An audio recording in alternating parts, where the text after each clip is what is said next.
Chapter 17, Nomadic Empires and Eurasian Integration. So the first podcast is going to look at Turkish migration and how the nomadic Turkish people are spreading. And then podcast 2 is going to look at the exception, the Mongols.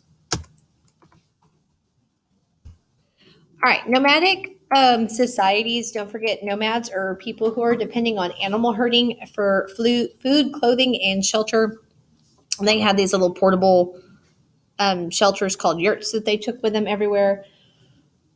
And they would migrate with their animals from season to season to get them to pasture land because they need to make sure that their animals have a steady supply of food. Nomads are very, very important for trade. They engage in long distance travel along the caravan routes, and they're pretty much the link between other nomads and your settled societies. And so what these nomads are helping with trade by taking goods from one place to another. As far as the society is concerned, there's pretty much two groups. You're either an elite or you're a commoner.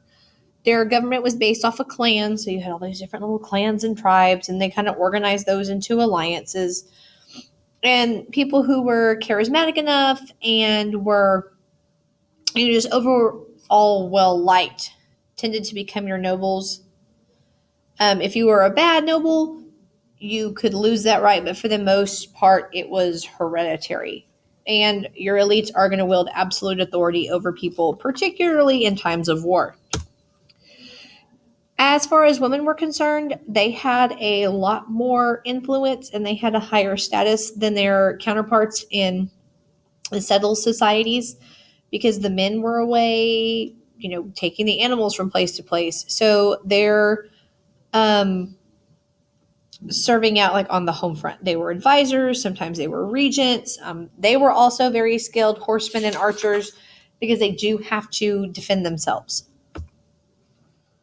For the most part, they're shamans, and so were religious specialists who possessed supernatural powers and would communicate with the gods and nature spirits and stuff like that. Eventually, due to their close proximity to the Abbasid dynasty, they end up converting to Islam. Like I said, for the most part, with the nomadic people, they were led by a Khan, which means ruler. So when we get to Genghis Khan, that's where his name comes from. Their authority extends through the tribal elders, so tribal elders are very, very important. And they have exceptionally strong cavalries. Like everything they did was dependent on horses because they're fast. It gave them great mobility.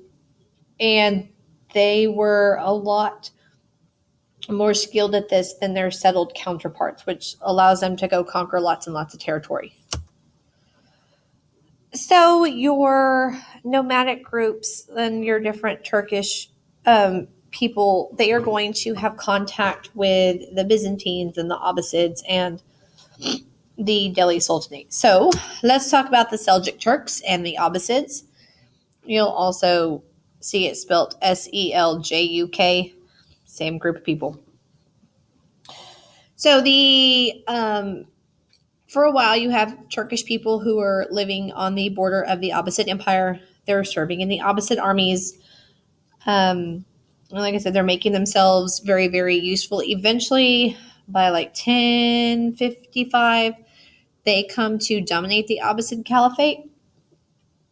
And then for the last 2 centuries of the Abbasid dynasty, the Abbasid Caliph pretty much was just a figurehead, while the actual governing of the empire was in the hands of Turkish sultans. So the Turks kind of came in and undermined the power of the Caliph and took over the Abbasid Empire. Don't forget, you have the Battle of Manzikert, which was in 1071, where the Seljuks defeated the Byzantine and started their invasion and takeover of Anatolia, which is going to lead to the Ottoman Empire conquering Constantinople in 1453, which I will talk about later, and their ruler, Osman. All right, so let's stop there, and then we'll come and talk about Genghis Khan.